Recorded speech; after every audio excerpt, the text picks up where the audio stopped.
ఇది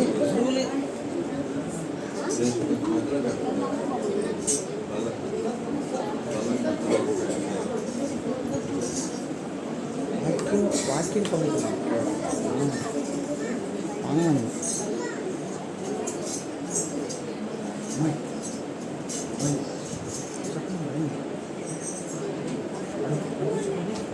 ప్రభు స్తోత్రం. ప్రభు నామంలో ప్రత్యేకమైన ప్రార్థన కూడికకు హాజరైన ప్రభు బిడ్డలైన నా ప్రియ సహోదరి సహోదరులందరికీ, పెద్దలైన వారికి అందరికీ, పెద్దలలో పురుషులు, పెద్దలలో స్త్రీలు, నాతోటి వయసు వారికి, నాకంటే చిన్నవారికి అందరికీ కూడా ప్రభు యేసయ్య నామంలో నా హృదయపూర్వకమైన వందనాలు మీకు తెలియపరుస్తూ ఉన్నాను. ఈ సమయం చాలా విలువైంది. 7 గంటలకి లేదా 7:15 ఈ కూడిక ప్రారంభించి 8:30 అంటే ఈ సమయానికి ముగించాలని అనుకున్నాం. ముందు అనుకున్న ఆలోచన, ముందు వేసుకున్న ప్రణాళిక మీకు 7 గంటలకని ఆహ్వానం చెప్పడం జరిగింది. 7 అంటే కనీసం 7:30 మధ్యలో వస్తారు. 7:30 నుంచి 8 గంటల వరకు పాటలు, 8 గంటల నుంచి 8:30 వరకు వాక్యం చెప్పి 8:30 నుంచి ముందు 2 కార్యక్రమాలు ఉన్నాయి. ఒకటి ప్రియమైన సహోదరులకు వస్త్రాల పంపిణీ కార్యక్రమం. అదేవిధంగా మరి ఆహ్వానించబడిన ప్రతి ఒక్కరికి కూడా సంఘపక్షంగా, యవనస్తుల పరిచర్య పక్షంగా ఏర్పాటు చేసినటువంటి భోజనాల పంపిణీ కార్యక్రమం. ఇవి 2 ఉన్నాయి కాబట్టి 8:30 గంటలకి ముగింపు చేస్తే మీకు టైముకు అన్ని సమకూర్చడానికి అవకాశం ఉంటుందని అనుకున్నాం. కానీ 8:30 గంటలకు వాక్యం ప్రారంభమైంది. సరే, ఏది ఏమైనా మన గృహాల దగ్గర రోజువారీ టైమే ఇది. కొన్ని నిమిషాలు, కొంచెం సేపు దేవుని మాటలు విని ముందున్న కార్యక్రమంలోకి వెళదాం. మరి ఈ వాక్యం అయిపోయిన వెంటనే మీకు ఏర్పాటు చేసిన వారికి వస్త్రాల పంపిణీ కార్యక్రమం. అదేవిధంగా ప్రియమైన సహోదరుడు అత్తోట సలమాన్ రాజు కుమారుని యొక్క బర్త్డే ఈరోజు, పుట్టినరోజు. ఆ బాబు యొక్క బర్త్డే కేక్ కటింగ్ కార్యక్రమం 10 నిమిషాలు. తర్వాత అందరికీ భోజనాలు ఏర్పాటు చేయబడి, కాబట్టి ప్రతి ఒక్కరూ కూడా ఆత్మీయ ఆహారం, వాక్యము, శరీర ఆహారం, సిద్ధపరిచిన భోజనాలు అందరూ కూడా ఇదే ప్రకటనగా గమనించి, ఇదే ప్రకటనగా అంగీకరించి ప్రతి ఒక్కరూ కూడా కొంచెం ఆలస్యమైనా కానీ సంఘంలో ఉన్న ఎవరో బిడ్డలు మీకు అందరికీ క్రమంగా వడ్డిస్తారు. భోజనం చేసి వెళ్ళాలని మీకు అందరికీ మనవి చేస్తున్నాం. మరి ఈ సంఘంలో యాజకులు వారు ప్రేమచంద్ గారు ఉన్నారు. వారు గత 8 సంవత్సరాలుగా ఈ సంఘ పరిచర్యని ఆదివారం కానీ, బుధవారం కానీ, శనివారం కానీ ఉపవాస ప్రార్థన కూడికలు కానీ, ఇక్కడ కానీ స్థానిక సంఘాల్లో కానీ, ఇతర గ్రామాల్లో కానీ వారు సంఘాన్ని మరి అద్భుతమైనటువంటి రీతిగా ముందుకి నడిపిస్తూ ఉన్నారు. మరి ప్రేమచంద్ గారు మరి యాజకులుగా పనిచేయటం చాలా సంతోషదాయకమైనటువంటి విషయంగా మాకు అగపడింది. పరిచర్యలో వారికి నేను ఎప్పుడు కూడా సహకారిగా, సహోదరుడుగా నేను ఉంటూ వారి యొక్క మార్గదర్శకత్వంలో నేను నడుచుకుంటూ ఉన్నాను. అదేవిధంగా సంఘ పెద్దలలో మా నాన్న వయసులో పెద్దవాడు, తర్వాత ప్రమే బాబాయ్, తర్వాత జాషువా గారు, మాధవ్ గారు వీరున్నారు.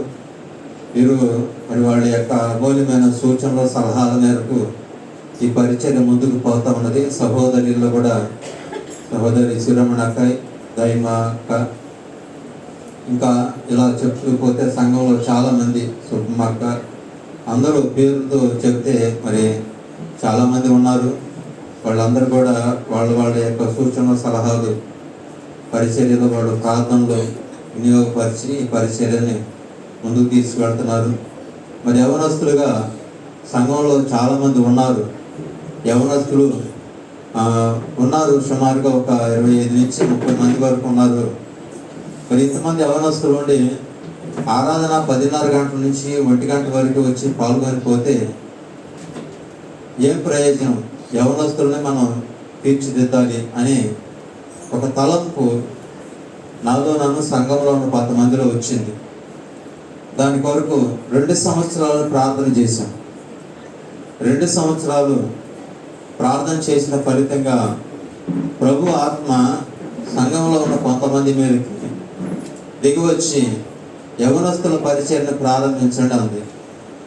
అంతకుమునిపే సండే స్కూల్ పరిచయం జరుగుతుంది. ప్రతి ఆదివారం ఉదయం 8:30 గంటల నుంచి 10 గంటల వరకు భారతి, రమ్య ఇద్దరు చక్కగా యవన బాల చిన్నపిల్లల్ని సండే స్కూల్ పరిచయం నడిపించారు.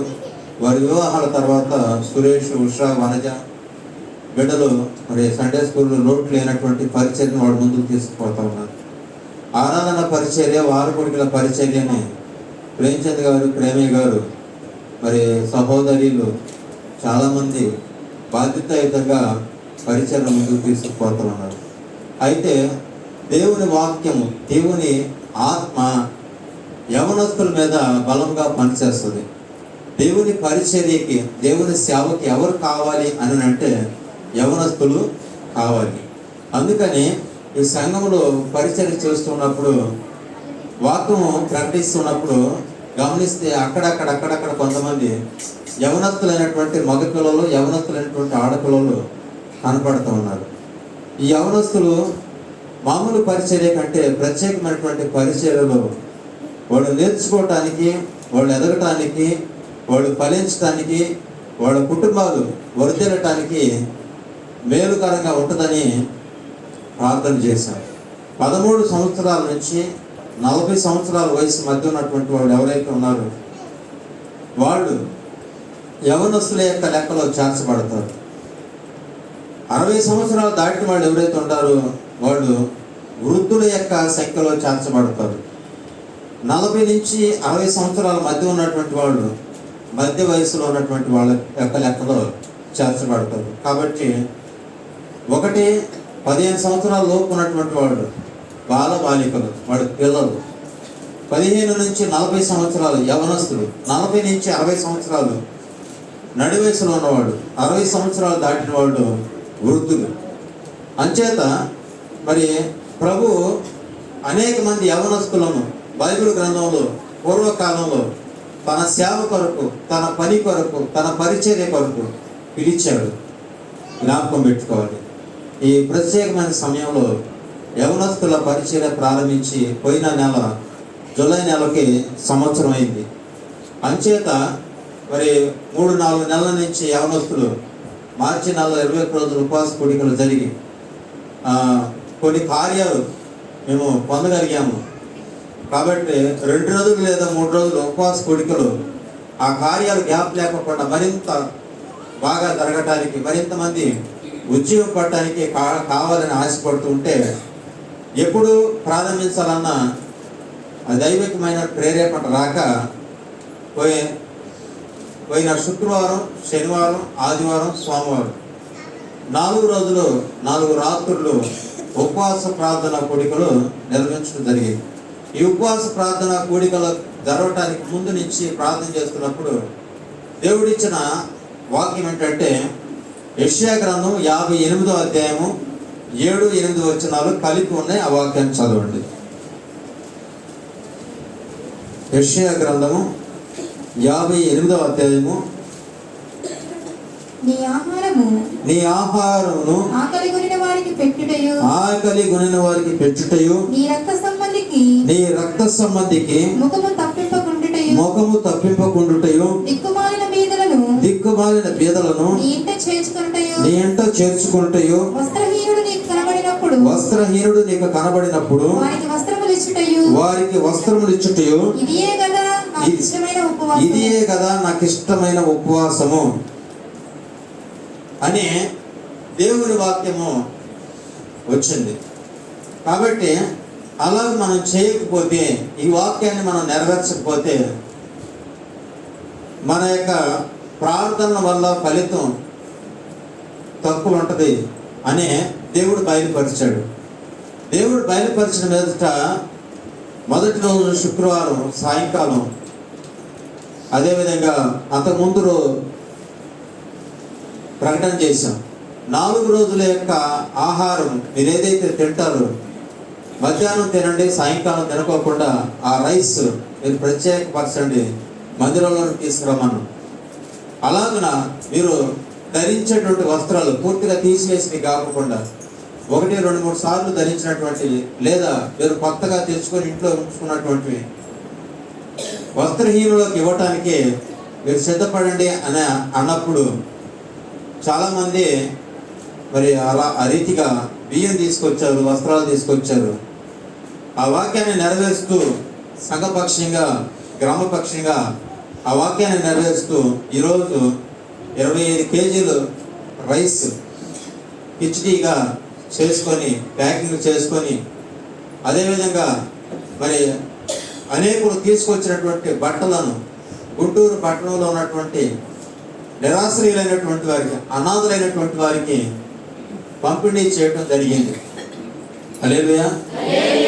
ఈ వాక్యం నెరవేర్చడానికి అక్కడికి వెళ్ళినప్పుడు మన సహోదరులు అక్కడ ఆహారం లేక ఆకలి బాధతో బాధపడుతూ ఏ రోజుకి ఆ రోజు పని వెతుక్కొని, లేకపోతే అన్నం పెట్టేవాళ్ళు ఎవరు ఉంటారని వెతుక్కొని అన్నం అడుక్కొని తినేటువంటి వాళ్ళు ఉన్నారు.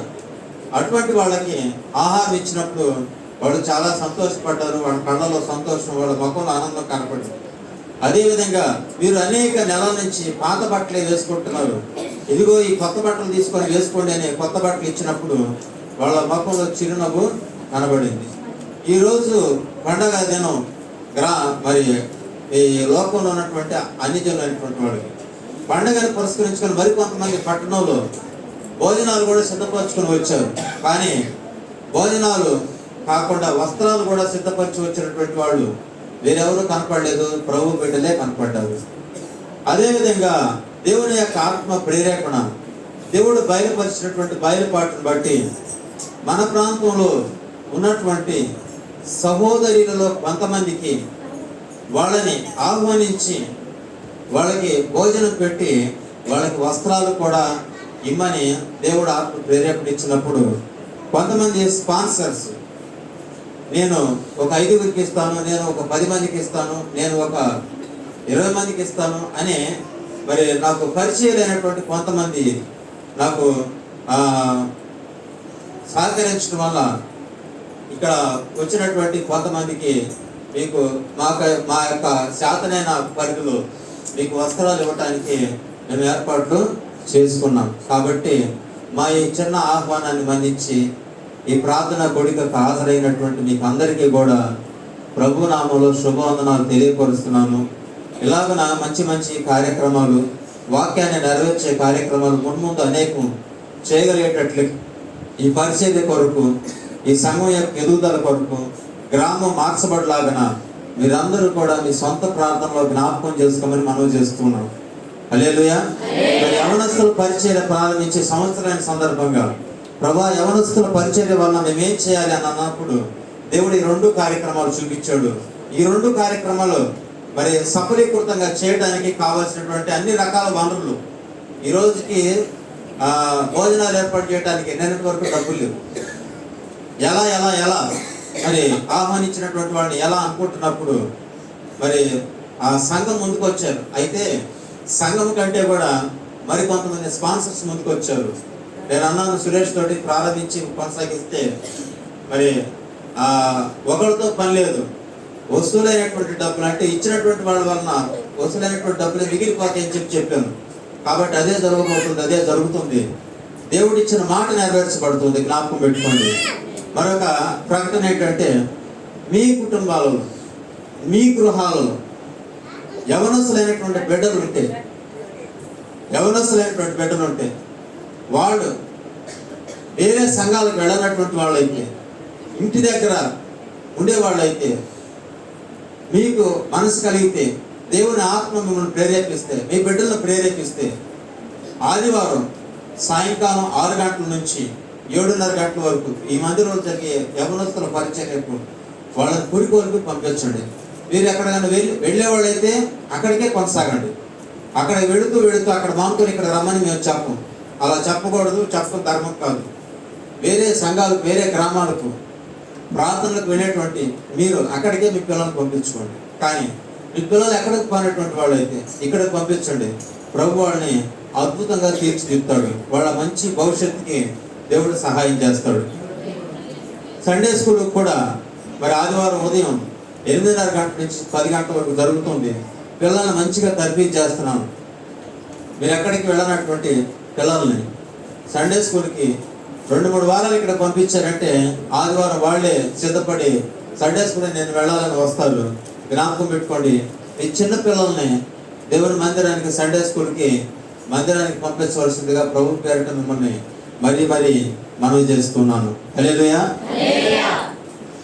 అదేవిధంగా ఈ పరిచర్యలోకి మీరు ఎక్కడికి, ఏ సంఘానికి వెళ్ళనటువంటి వారైతే, మీకు ఈ సంఘాలకు మీరు వెళితే అభ్యంతరం లేదు. ఆధ్యాత్మికంగా మీరు బలపడాలని, ఆశీర్వదించబడాలని, మీ కుటుంబాలకు మేలు జరగాలని మేము ప్రార్థన చేస్తాం. నేను ప్రార్థన చేస్తాను. ఎక్కడికి వెళ్ళనటువంటి సహోదరులు ఈ మందిరానికి వచ్చి మేలు పొందొచ్చు. ఎందుకంటే దేవుడు అద్భుత కార్యాలు చేస్తూ ఉన్నాడు. 22 మంది సహోదరులు గర్భఫలాల కోసం ఎదురు చూస్తూ ఉన్నారు. 22 మంది సహోదరులు, మన ప్రాంతంలో ఉన్నటువంటి సహోదరులు గర్భఫలాల కోసం ఎదురు చూస్తున్నారు. ప్రభు వాళ్ళని జ్ఞాపకం చేసుకో. చాలా సంవత్సరాల నుంచి వాళ్ళ గర్భఫలాల కోసం ఆశపడుతున్నారు, కన్నీరు కారుస్తున్నారు, నిందలు పడుతున్నారని ప్రార్థన చేసినప్పుడు దేవుడు తన కార్యం ఇప్పుడే ప్రారంభించాడు. కాబట్టి 2022వ సంవత్సరం ముగింపు అయిపోయేసరికి ప్రభు నీ చిత్తమైతే, నీకు ఇష్టమైతే, నీ వాక్యాన్ని నువ్వు నెరవేర్చే క్రమంలో ఆ 20 మంది పిల్లలు కూడా సంతాన భాగ్యం కలిగించు అని ప్రభు పాదాలు పట్టుకొని కన్యలతో మనవి చేసుకుంటూ ఉన్నాం. ఇవే కాదు, మరికొన్ని కార్యాలు కూడా దేవుడు జరిగిస్తూ ఉన్నాడు. కాబట్టి వాటన్నిటి విషయంలో మీకు మనసు కలిగితే, ప్రభు ఆత్మ మిమ్మల్ని ప్రేరేపిస్తే, ప్రభు ఆత్మ మిమ్మల్ని బలపరిస్తే, ప్రభు ఆత్మ మిమ్మల్ని దర్శిస్తే, మీరు మీ పిల్లల్ని వాళ్ళ ఖాళీగా ఇంటి దగ్గర ఉంచే బదులు దేవుడి సన్నిధికి ప్రేరేపించి పంపించండి. అలాగని వాళ్ళని ఒత్తిడి చేసి, వాళ్ళని తిట్టి, వాళ్ళని కొట్టి బలవంతంగా పంపించమాకండి. వాళ్ళకి మనసు కలగాలి, నేను దేవుడి సన్నిధికి ప్రార్థనకు పోవాలని మనసు కలగాలి. అలాగే మనసు కలిగినప్పుడు వాళ్ళు స్వచ్ఛందంగా రావడానికి అవకాశం ఉంటుంది. హల్లెలూయా. ఈ సమయంలో ఒక 20 నిమిషాల సేపు దేవుని మాటలు మీతో పంచుకుంటాను.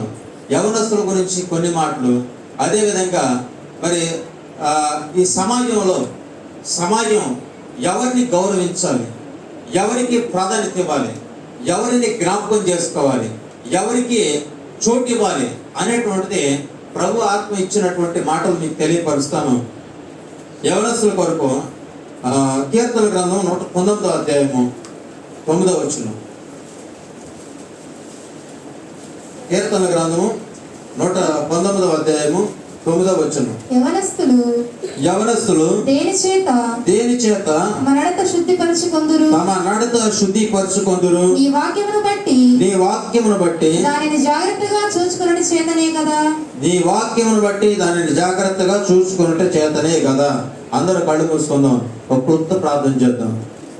అందరూ కళ్ళు మూసుకోండి, అటు ఇటు ఎవరు చూడొద్దు. ప్రేమ కలిగిన తండ్రి, పరిశుద్ధుడైన ప్రభువా, దయగలిగిన ఆయన, మీకు వందనాలు స్తోత్రాలు చెల్లిస్తున్నాను. ఆయన ఈ శ్రేష్టమైన అమూల్యమైన సమయంలో ప్రభా, బిడ్డలు అనేకులను, ఆయన చిన్నలను, పెద్దలను, పురుషులను, స్త్రీలను మీరు సమకూర్చినందుకు వందనాలు స్తోత్రాలు తండ్రి. నిద్రాత్మలను దూరపరచండి, మీ మాటలు మాకు వినిపించండి.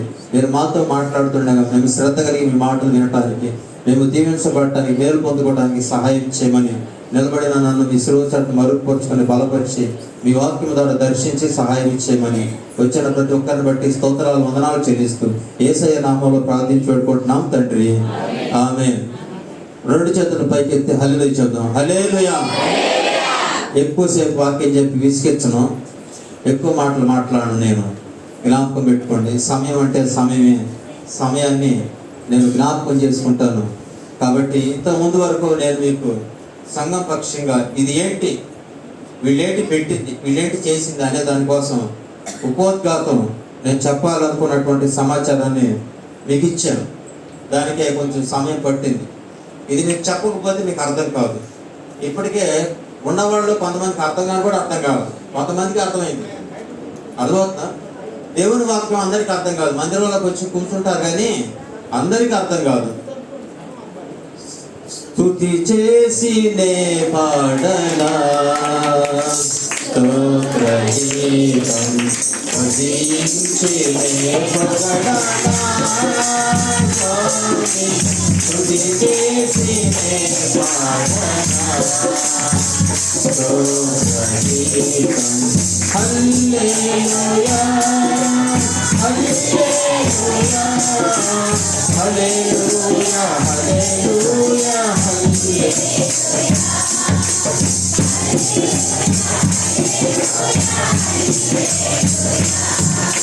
స్తుతి చేసి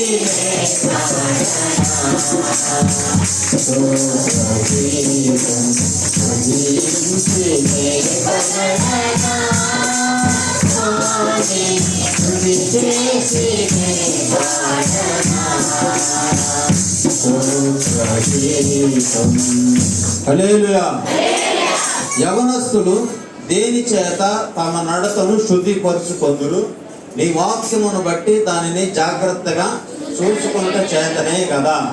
అంటే ఇప్పుడు ప్రార్థనకు వచ్చే వాళ్ళకి లేదా బైబిల్ చదివే వాళ్ళకి, ప్రార్థన చేసుకునే వాళ్ళకి, వాక్యమును లోతుగా ఎరిగినటువంటి వాళ్ళకి మంచి ఏంటో చెడు ఏంటో తెలుసు. కానీ దీని గురించినటువంటి విశ్లేషణ ఎరగని వాళ్ళు లోకంలో రకరకాలైనటువంటి అలవాట్లలో ఉంటారు. అలాంటి వాళ్ళు అక్కడే ఉంటే వాళ్ళకి మంచి ఏదో చెడు ఏంటో తెలియదు. వాళ్ళు చేస్తున్నదే మంచి అనుకుంటారు. కాబట్టి అటువంటి వాళ్ళందరూ కూడా దేవుని దగ్గరకు వస్తే, ప్రభువు దగ్గరకు వస్తే, ప్రభు సన్నిధికి వస్తే వాళ్ళ నడత బాగుపడుతుంది. వాళ్ళ యొక్క అక్రమ కార్యాలన్నీ కూడా సక్రమపరచబడి, అక్రమంగా వాడు చేసేటువంటి ప్రతి విధమైనటువంటి చెడ్డ కార్యం, చెడ్డ పని విడిచిపెట్టబడి మంచి పనులు చేయడానికి అవకాశం ఏర్పడుతూ ఉన్నది. కాబట్టి మరి చిన్న వయసులో ఉన్నటువంటి వాళ్ళకి వాక్యం అంటే ఏంటి, ప్రార్థన అంటే ఏంటి, బైబిల్ అంటే ఏంటి, యేసు ప్రభు అంటే ఏంటి, క్రైస్తవం అంటే ఏంటి తెలియదు. తర్వాత 60 సంవత్సరాలు దాటినటువంటి వాళ్ళకి వాక్యం అంటే తెలుసు, ప్రార్థన అంటే తెలుసు, బైబిల్ అంటే తెలుసు, క్రైస్తవం అంటే తెలుసు. కానీ వాళ్ళు ఆరోగ్యం సహకరించక, ప్రార్థనలో నడవలేక, అనారోగ్య సమస్యలతో బాధపడుతూ, ఇబ్బందులు పడుతూ ప్రార్థనలో నడవలేరు, ఉపవాసం ఉండలేరు, మందిరంలో గంటల కొద్ది సమయాన్ని గడపలేరు. అందుచేత ప్రభు తన పనికి, తన సేవకు ఎవరు కావాలని కోరుకుంటున్నాడంటే యవనస్తులు కావాలని కోరుకుంటున్నాడు. యవనస్తులు చూడమ్మా, ప్రసంగి గ్రంథము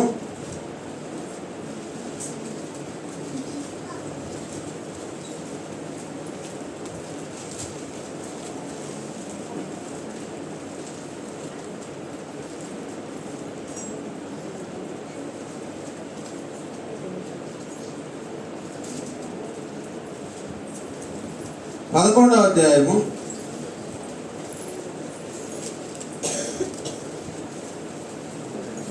7-8 వచనాలు. గుర్రముల మీద కూర్చుండటయు, వెలుగు మనోహరమైనది, సూర్యుని చూచుట కన్నుల గింపుగానున్నది. ఒకడు చాలా సంవత్సరములు బ్రతికేయడగా చీకటి గల దినములు అనేకములు వచ్చుచున్నవని ఎరిగి ఉండి తాను బ్రతుకు దినములన్నీ సంతోషముగా ఉండవలను. రాబోనంతయు వ్యర్థము.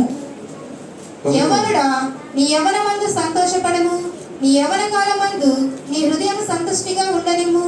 నీ కోరిక చొప్పునను నీ దృష్టి యొక్క ఇష్టము చొప్పునను ప్రవర్తింపుము. అయితే వీటన్నిటి బట్టి దేవుడు నిన్ను తీర్పులోనికి తెచ్చునని జ్ఞాపకం ఉంచుకొనుము. చాలా వీటన్నిటిని బట్టి దేవుడు నిన్ను తీర్పులోనికి తీసుకొస్తాడు. యవన కాలంలో నాకేమీ తెలియదు అని చెప్పని హృదయం యొక్క ఆలోచన చొప్పున, తలంపుల చొప్పున, కోరిక చొప్పున ప్రవర్తిస్తే ప్రయోజనం ఉండదు, ప్రయోజనం శూన్యం. కాబట్టి కీర్తన గ్రంథం 127వ అధ్యాయంలో 127వ కీర్తన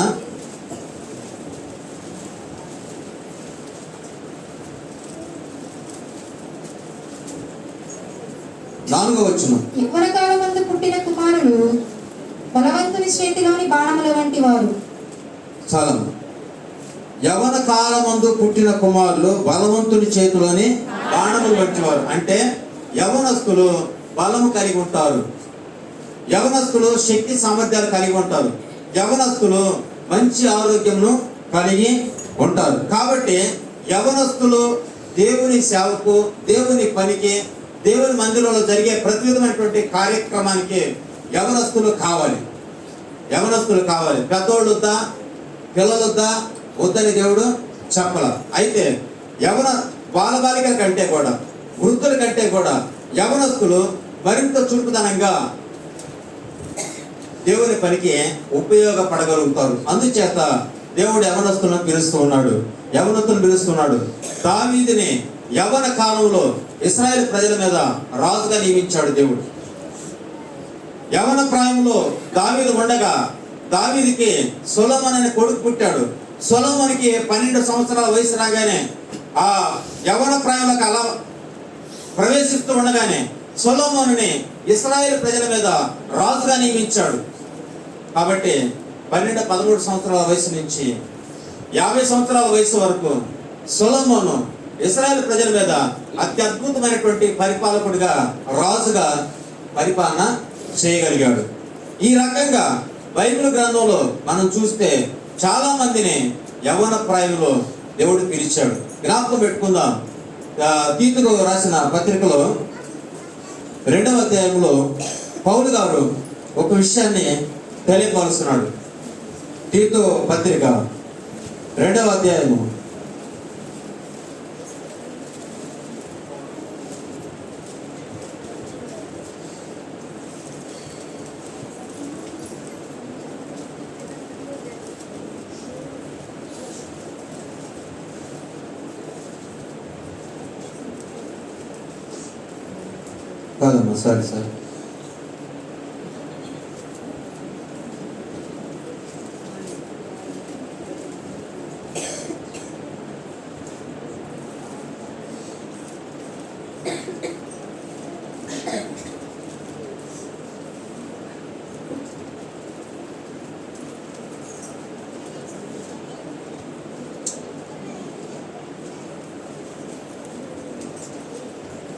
2వ తిమోతి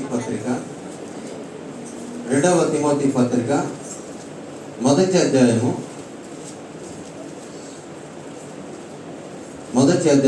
3-5 వచనాలు కలిపి ఉన్నాయి. అది నా ప్రార్థనల యందు ఎడతెగక నిన్ను జ్ఞాపకం చేసుకొనుచు నీ కన్నీళ్లను తలుచుకొని నాకు సంపూర్ణ ఆనందం కలుగుటకై నిన్ను చూడవలనని రేయింబగలు అపేక్షించుచు నీ యందున్న నిష్కపటమైన విశ్వాసమును జ్ఞాపకము చేసుకొని నా పితరాచార్య ప్రకారము నిర్మలమైన మనస్సాక్షితో నేను సేవించుచున్న దేవుని ఎడల కృతజ్ఞుడనై ఉన్నాను. ఆ విశ్వాసము మొదట నీ అవ్వ అయిన లోయలోను నీ తల్లి అయిన యునేకిలోను వసించెను. అది నీ యందు సహా వసించుచున్నదని నేను రూఢిగా నమ్ముచున్నాను. చూడండి అమ్మ, ఇక్కడ తిమోతి యవ్వన ప్రాయంలో ఉన్నాడు. 20-25 సంవత్సరాల మధ్య వయసులో తిమోతి పౌలుని వెంబడిస్తూ, పౌలు ఎక్కడికి పరిచయం లేకపోతే అక్కడికి కాలినడకన పౌలు గారితో వెళ్ళినప్పుడు తిమోతి పౌలు కొంతకాలం పరిచయం చేశారు, సేవ చేశారు. చేసిన తర్వాత ఇద్దరు వేరు అయిపోయిన తర్వాత ఈ తిమోతికి ఒక చోట పరిచయం అప్పచెప్పాడు పౌలు గారు. ఆ పరిచయం చేస్తున్నప్పుడు తిమోతికి ఉత్తరం రాశాడు పౌలు గారు. ఆ ఉత్తరంలో చెప్పాడు, నీ విశ్వాసము, నేను నీలో గమనించిన విశ్వాసము, నీ అవ్వ అంటే ఎవరు నాయనమ్మ, అమ్మమ్మ, నీ అమ్మమ్మ పేరేమో చెప్పాడు, లోయి. ఆమె పేరు లోయి. ఆమెలో విశ్వాసాన్ని కనుగొన్నా నేను. తర్వాత నీ తల్లి యునీకి, ఆమె పేరు, నీ తల్లి అయిన యునీకలో విశ్వాసం ఉంది. నీ అవ్వలో ఉంది, అంటే మీ అమ్మమ్మలో ఉంది ప్రార్థన విశ్వాసం, మీ తల్లిలో ఉంది ప్రార్థన విశ్వాసం, ఇప్పుడు నీలో కూడా ఉంది. కాబట్టి ప్రియమైన తల్లులైనటువంటి మీరు, వృద్ధులైన యవనస్తులైన పిల్లలను కలిగినటువంటి మీరు మీ పిల్లల కోసం ప్రార్థన చేస్తే దేవుడు ఆ విశ్వాసాన్ని, ఆ ప్రార్థన ఫలితాన్ని, ఆ ప్రార్థన ప్రభావాన్ని మీ పిల్లలలోనికి తప్పనిసరిగా పంపిస్తాడు. తిమోతి అంటే మగ ఆడ? తిమోతి అంటే మగ ఆడ? ఏదో అబ్బాయేనా? అబ్బాయేనా? తిమోతి వాళ్ళ అమ్మ ఆడ మగ?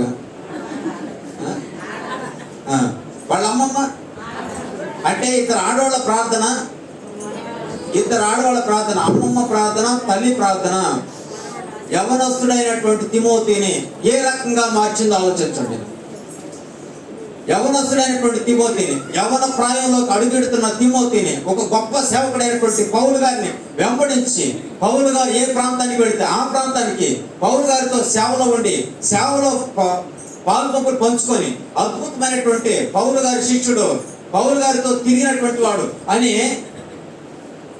4000 సంవత్సరాల పైన చరిత్ర ఉన్నటువంటి బైబిల్ గ్రంథంలో తిమోతి పేరు, వాళ్ళ అమ్మమ్మ పేరు, వాళ్ళ అమ్మ పేరు కూడా రాయటానికి కారణమయ్యాడు.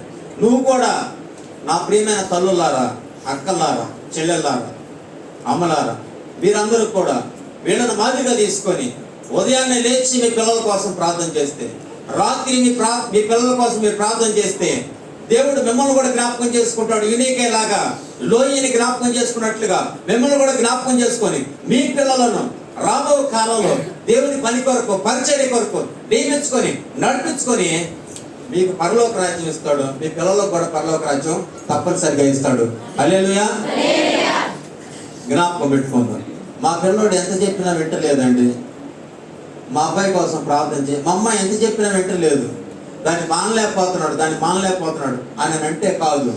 నువ్వు చేయాల్సిన పని అదిగో ఆ యునికే చేసింది, ఆ లోయి చేసిన పని ఏంటంటే, ఆ లోయి ఉన్నప్పుడు తిమోతి లేడు, ఆ యునికే పెళ్లి కాకముడుకు తిమోతి లేడు. కానీ వాళ్ళిద్దరి యొక్క ప్రార్థనలో, మొదటి తరంలో లోయి, రెండవ తరంలో యునికే, మూడవ తరంలో తిమోతి ప్రార్థనలో గమనించాడు పౌలు గారు. ఆ విశ్వాసము, రెండో మాట కూడా, మరొక మాట నన్ను బాగా ప్రేరేపించింది. కృపా వరములు కూడా వచ్చినాయి అంట. కృపా వరములు, దేవుని నామానికి స్తోత్రం కలుగును గాక. హల్లెలూయా. కాబట్టి మీ ఇళ్లలో ఉన్నటువంటి యవన బిడ్డలైనటువంటి పిల్లల కోసం, పురుషుల కోసం, స్త్రీల కోసం ప్రార్థనలు చేయండి. వారిని దేవుని ఆత్మ ప్రేరేపణకు అప్పచెప్పండి. వాళ్ళకి సున్నితంగా చెప్పండి, అయ్యా ప్రార్థనకి వెళ్ళయ్యా, మేలు పొందుతావు, ప్రార్థనకు నడుచుకయ్యా, దీవించబడతావు, ప్రార్థనకి వెళ్ళయ్యా, దేవుడు నీకు సహాయం చేస్తాడు అని చెబితే వారిలో ఏదో ఒక రోజు ప్రభు ఆత్మ కార్యం జరిగిస్తాడు. హల్లెలూయా. కాబట్టి యవనస్తుల పరిచర్య ఎలాగో ప్రారంభించబడి ఈ సంవత్సర కాలంలో ఎంతమంది వచ్చినా ఎంతమంది రాకపోయినా దేవుడు ఏర్పరచుకున్న బిడ్డలు మందిరంలోకి వస్తూ ఉంటాడుగా ప్రతి ఆదివారం. కొన్నాళ్ళు 4 గంటల నుంచి 5 గంటలు జరిగింది, కొన్నాళ్ళు 6 గంటల నుంచి 7 గంటల వరకు జరుగుతూ వచ్చింది. ఈ పరిచర్య అలాగో కొనసాగుతూ ఉండాలి అని మీరందరూ జ్ఞాపకం చేసుకోవాల్సిందిగా మీకు మనవి చేస్తూ ఉన్నాను. హల్లెలూయా. తిమోతి రాసిన మొదటి పత్రిక 5వ అధ్యాయము 3వ వచనం. నిజముగా అనాథలైన విధవరాలను సన్మానింపుము. అయితే ఏ విధవరానికైనను పిల్లలు గాని మనుషులు గాని ఉండిన ఎడల, మొదటి మాట ఏందమ్మా? మనుమలు గాని ఉండిన ఎడల, 3వ వచనం మొదటిది ఏంటంటే, నిజముగా అనాథలైన విధవరాలను సన్మానింపుము. చాలు ఆగం అక్కడ. ద్వితీయోపదేశ కాండము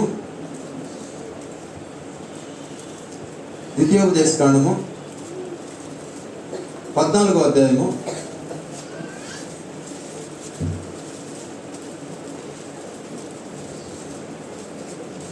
14వ దొరికిందా?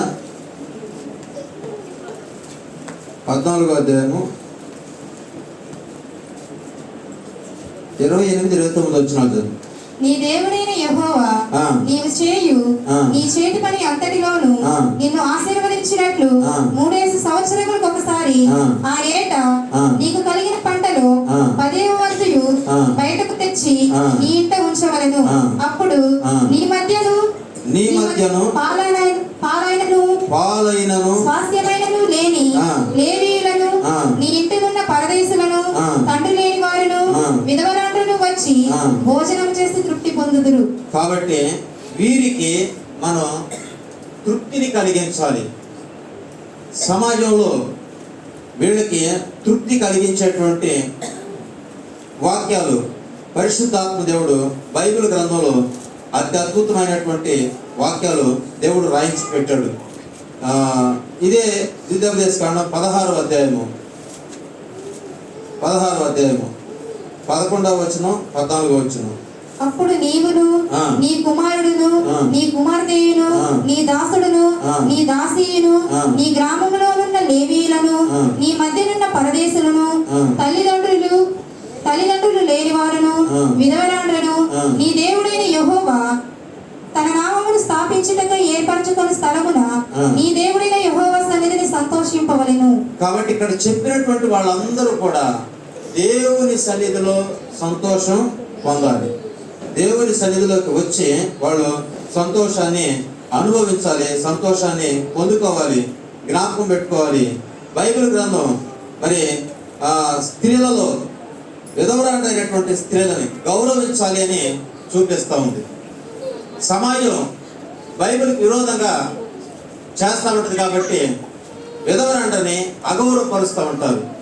వాళ్ళంటే చిన్నచూపు కలిగి ఉంటారు, వాళ్ళంటే ఏహే భావన కలిగి ఉంటారు. కానీ ప్రభు సృష్టికర్త వాళ్ళని గౌరవించాలి అనే తిమోతి పత్రిక 1 తిమోతి పత్రిక 5వ అధ్యాయం 3వ వచనం చదివాం. వాళ్ళని గౌరవించాలి అని ప్రభు తెలియపరుస్తున్నాడు.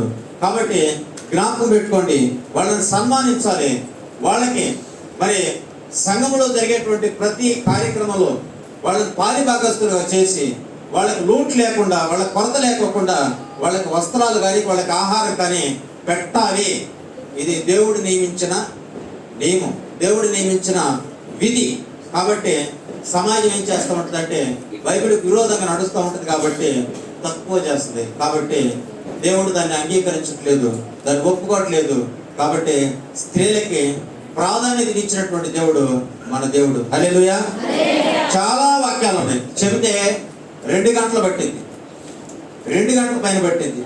విధవరాండ్ర గురించి, దిక్కులేని వాళ్ళ గురించి, అనాథల గురించి వ్రాయబడినటువంటి మాటలు చెబితే 2 గంటల పైన పట్టింది. అన్ని వాక్యాలు ఉన్నాయి. అంటే బైబిల్ గ్రంథం ద్వారా దేవుడు స్త్రీలకి అంత ప్రాధాన్యత ఇచ్చాడు, అంత స్థానం ఇచ్చాడు, అంత హోదా ఇచ్చాడు, అంత పేరు ప్రఖ్యాతులు దేవుడు ఇచ్చాడు. అంటే మనల్ని దేవుడు సృష్టికర్త అయినటువంటి దేవుడు, అనంతుడైనటువంటి దేవుడు, అద్భుతకరుడైనటువంటి దేవుడు స్త్రీలని అంతగా జ్ఞాపకం చేసుకుంటున్నాడు. అంటే స్త్రీలు ఎంత గొప్పవాళ్ళని. హల్లెలూయా. స్త్రీలు ఎంతో గొప్పవాళ్ళు, ఎంతో గొప్పవాళ్ళు, మహిళలు ఎంతో గొప్పవాళ్ళు. కాబట్టి బైబిల్ గ్రంథం ద్వారానే ప్రభుత్వాలు, రాజకీయ నాయకులు మహిళల యొక్క గొప్పతనం గురించి, మహిళల యొక్క పాత్ర గురించి తెలుసుకొని మహిళా మండలులు, డ్వాక్రా సంఘాలు ఇవన్నీ స్థాపించింది. లేకపోతే మగవాళ్ళ సంఘాలు ఉండేవి. బైబిల్ గ్రంథం ద్వారానే, బైబిలే కీలకం, ప్రతిదానికి బైబిల్ ద్వారానే ఇవి బయలుపరచబడ్డాయి. మోషేకి దేవుడు ఇచ్చినటువంటి ధర్మశాస్త్ర గ్రంథాన్ని బట్టి అమెరికా రాజ్యాంగం రాశారు. అమెరికా వాళ్ళు రాసినటువంటి రాజ్యాంగాన్ని బట్టి ప్రపంచంలో ఉన్న ప్రతి దేశానికి అమెరికా రాజ్యాంగాన్ని మాదిరిగా తీసుకొని ప్రతి ఒక్కళ్ళు రాజ్యాంగాన్ని రాసుకోవడం ప్రారంభించారు. అమెరికా రాజ్యాంగానికి మూలమైంది మోషేకి దేవుడు ఇచ్చిన ధర్మశాస్త్రం. మోషేకి దేవుడు ఇచ్చిన ధర్మశాస్త్రం ప్రకారం అమెరికా, బ్రిటన్ వాళ్ళు రాజ్యాంగం రూపొందించుకుంటే వాళ్ళ రాజ్యాంగాన్ని మాదిరిగా తీసుకొని ప్రపంచ దేశాల్లో మనం కూడా అలాంటి రాజ్యాంగాన్ని అమలు చేస్తున్నాం. కాబట్టి అన్నిటికీ మూలము బైబుల్, అన్నిటికీ మూలము తండ్రి అయిన దేవుడు, అన్నిటికీ మూలము ప్రభువైనటువంటి యేసుక్రీస్తు, అన్నిటికీ మూలము పరిశుద్ధాత్మ దేవుడు. జ్ఞాపకం చేసుకుందాం. కాబట్టి మన సహోదరులకు, స్త్రీలకు ప్రభు అంత ప్రాధాన్యతని ఇచ్చాడు. జ్ఞాపకం చేసుకోండి. హల్లెలూయా. లూకాసు సువార్తలో 2వ అధ్యాయంలో ఒక స్త్రీ ఉంది. మీకు అందరికీ ఆమె తెలుసు బాగా. పేరు చెప్తారా? అన్న. ఆ పేరేంటి? అన్న. ఆ స్త్రీ పుట్టినది మొదలుకొని వివాహ వయసు వచ్చే వరకు మంచి ప్రార్థన పడినారు. వివాహం జరిగింది. 7 సంవత్సరాలే పెనిమిటి ఉన్నాడు. చనిపోయాడు. 84 సంవత్సరాలు బ్రతికింది. ఎన్ని సంవత్సరాలు బ్రతికింది? 84 సంవత్సరాలు బ్రతికింది. 84 సంవత్సరాలు బ్రతికి జీవించినటువంటి ఆ స్త్రీ అక్కడ రాయబడింది, రేయింబగళ్ళు ఉపవాసములతోనూ ప్రార్థనలతోనూ దేవుణ్ణి సేవించింది, సేవ చేసింది. కాబట్టి ప్రియమైన సహోదరులైన మీకు అందరికీ కూడా, అయ్యా వృద్ధాత్మలో ఉన్నాను, వయసు మళ్ళీపోయిన స్థితిలో ఉన్నాను, నేనేం చేయలేకపోతున్నాను, నువ్వు పండుకొని పలకగలిగిన మాటలు పలుకు. యవన ప్రాయంలో ఉన్నావు, నీ సమయాన్ని సద్వినియోగం చేసుకో. యవన ప్రాయంలో ఉన్న మీ పిల్లలని ప్రభువుకి అప్పచెప్పండి. ప్రభు నందు మరి వారిని పెంచడానికి ప్రయత్నం చేయండి. కాబట్టి ఆమె రాత్రి పగలులో దేవుని సన్నిధిలో గడుపుతూ వచ్చింది. మరొక మాట ప్రభు నాకు ఇచ్చినటువంటి మాట, 1 తిమోతి పత్రిక 5వ అధ్యాయం 3 నుంచి 16 వచనాలు చదివినప్పుడు దేవుడు ఏం చేశాడంటే, అక్కడ స్త్రీలకి ఇస్తున్నటువంటి ప్రాధాన్యతలో పురుషుల కంటే స్త్రీలు ఎక్కువ ఆత్మ సంబంధమైన కార్యాలు చేయడానికి మనస్సు కలిగి ఉంటారు అన్నాడు. అంటే దేవుని సేవ చేయాలంటే, దేవుని పని చేయాలంటే స్త్రీలే ఎక్కువ చొరవ చూపిస్తారని అన్నారు. ఎప్పుడైనా సరే మందిరంలో కానీ, ఇక్కడే కాదు ఎక్కడైనా కాదు, మీరు వెళ్ళండి చూడండి, మందిరంలో పని చేయాలంటే వంట చేసే పని కాడైనా, మందిరం ఊడ్చే పని కాడైనా, చాపలు వేసే పని కాడైనా, బాత్రూమ్లు క్లీన్ చేసే పని కాడైనా, వడ్డించే పని కాడైనా మగవాళ్ళందరికంటే ఆడవాళ్ళు 4 రెట్లు ఎక్కువ ఉంటారు. తక్కువ తింటారు, ఎక్కువ పని చేస్తారు. ఎవరు? మేమేమో ఎక్కువ తిని తక్కువ పని చేసి ఎక్కువ నిద్రపోతాం. కాబట్టి ఆత్మ సంబంధమైనటువంటి కార్యాలయందు స్త్రీలు ఆసక్తి కలిగి ఉంటారు అన్నాడు తిమోతి పత్రికలో. పత్రిక రాసిన ఆయన పౌలు గారు తిమోతికి రాస్తూ చెప్తున్నాడు, ఆత్మ సంబంధమైన కార్యాలయందు స్త్రీలు ఎక్కువ ఆసక్తి కలిగి ఉంటారని దేవుడు తన ఆత్మ చేత తెలియపరిచాడు. కాబట్టి స్త్రీలను గౌరవించాలి, స్త్రీలకి ప్రాధాన్యతనివ్వాలి. స్త్రీలు పగలు రాత్రులు దేవుడు వాడికి ఇచ్చిన సమయాన్ని ప్రార్థనలో గడిపేవాళ్ళుగా ఉంటారు. 3వది. 4వది గమనిస్తే ఆత్మ సంబంధమైన కార్యాలయంలో ఎక్కువ ఆసక్తి కలిగి ఉంటారు. ఏకాంత ప్రార్థన పోయాం, స్త్రీలే ఎక్కువ ఉండరు. 2 సార్లు ఏకాంత ప్రార్థన పోతే మరి 1:5 వంతులు 10 మంది మగవాళ్ళు పడలేము, 50, 60, 70 మంది స్త్రీలు వచ్చారు. ఉపవాస ప్రార్థన జరిగినాయి, బుధవారం కొడివి జరిగినాయి, శనివారం కొడివి జరిగినాయి. ఇటేమో 3-4 కనపడతారు, 5-6 కనపడతారు, ఇటేమో 34 మంది కనపడతారు. పని, ఏదైనా పని చేయాలంటే స్త్రీలు ఎక్కువ ఉంటారు. కాబట్టి బైబిల్ గ్రంథం దేవుడు స్త్రీలకు ఎక్కువ ప్రాధాన్యత ఇచ్చాడు. కాబట్టి స్త్రీలైనటువంటి మీరు మీ యొక్క కుటుంబాలను తీర్చిదిద్దుకునేటువంటి దానిలో మీరు ఆసక్తి చూపిస్తారని దేవుడు ఈ మాట ద్వారా తెలియపరుస్తున్నాడు. ప్రభు తన మాట మనందరి ఇంటిలో ఆశీర్వదించును గాక. యవనస్తుల గురించి కొన్ని మాటలు ప్రభు అనుగ్రహించాడు, స్త్రీల గురించి కొన్ని మాటలు ప్రభు అనుగ్రహించాడు. కాబట్టి ప్రభా, నీ సన్నిధిలోకి వచ్చిన నన్ను ఈ సమాజంలో గౌరవప్రదమైనటువంటి స్త్రీగా బలపరచు. నీ సన్నిధిలో నేను అన్నలాగా ఎక్కువ సమయం ప్రార్థన విజ్ఞాపనలో గడిపేటువంటి శక్తి నాకు ఈ. అదేవిధంగా నీ సన్నిధి కార్యాల పట్ల నేను ఆసక్తి కలిగి ఉండేటట్లుగా నాకు సహాయం చేయి అని మీరు ప్రార్థన చేసుకోవాలి. మీ పిల్లలను, మీ కుటుంబాలను మీరు ఆ రీతిగా తర్ఫీదు చేసుకొని నడిపించుకోవాలని చెప్పని నేను ప్రభు పేరట మీకు తెలియపరుస్తున్నాను. ప్రభు తన మాట మన ఇంటిలో ఆశీర్వదించిన గాక. మోకరిద్దాం, ప్రార్థన చేసుకుందాం. మోకరించండి, అందరూ మోకరించండి. కొన్ని నిమిషాలు ప్రభుతో మాట్లాడండి. ప్రభు మీతో మాట్లాడటానికి, ప్రభు మీ అవసరాలు తీర్చడానికి, ప్రభు మీ ప్రార్థనలు వినటానికి ఆయన ఏతించాడు. దీనిని చేసి మీరు నన్ను శోధించిన ఎడల నేను ఆకాశవాక్యులను విప్పి విస్తారముగా మీ మీద దీవెనలు ప్రమరిస్తానని సెలవిచ్చాడు. అమ్మ, ప్రియమైన సహోదరి, ప్రియమైన సహోదరులారా, మీరు కొన్ని నిమిషాలు ప్రభుతో మాట్లాడండి. ప్రభా, నా కుమారుని మార్చయ్యా, ప్రభా నా కుమార్తెను మార్చయ్యా, నా మనవరాలను మార్చయ్యా. వారు సక్రమైనటువంటి నడవడికలో లేరు. యవనస్తులు దేని చేత తమ నడవడిని శుద్ధి చేసుకుందరు. ఈ వాక్యమును బట్టి దాన్ని జాగ్రత్తగా చూసుకోవడం చేతనే కదా. వాక్యం చదవట్లేదు కాబట్టి, వాక్యంలో నడవట్లేదు కాబట్టి వాళ్ళ జీవితాలు త్రాగుడులో, పేకాట్లో, లోకానుసారమైనటువంటి కార్యాలలో వాళ్ళు నిమగ్నమైపోయి ఉన్నారు. మీ బిడ్డలారా జ్ఞాపకం చేసుకుందాం. మీరు కొన్ని నిమిషాలు, 1, 2, 3 నిమిషాలన్నా ప్రభు సన్నిధిలో ప్రార్థన చేయండి. మీ కుమారుల కొరకు, మీ కోడళ్ళ కొరకు, మీ కుమార్తెల కొరకు, మీ అల్లుళ్ళ కొరకు, ఎవరి ప్రాయంలోకి వచ్చినట్టు మీ మనవరాళ్ళ కొరకు ప్రార్థన చేయండి. ప్రభు తన కార్యాన్ని నెరవేర్చడానికి చూస్తూ ఉన్నాడు.